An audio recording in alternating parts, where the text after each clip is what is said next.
আমি ঠিক করেছি যে আমি 108টা আকন্দ ফুলের মালা দিয়ে শিবের মালা গাঁথবো শিবের জন্য।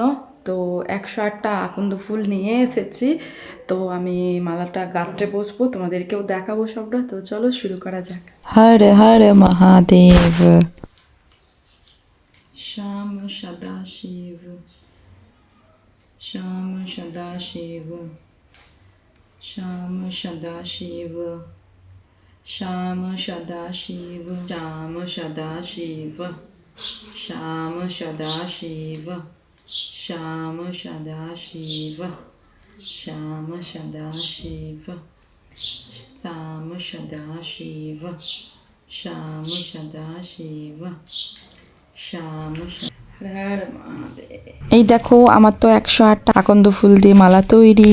তোমরাও শিবরাত্রির দিন এটা করতে পারো, মনস্কামনা পূর্ণ হবে।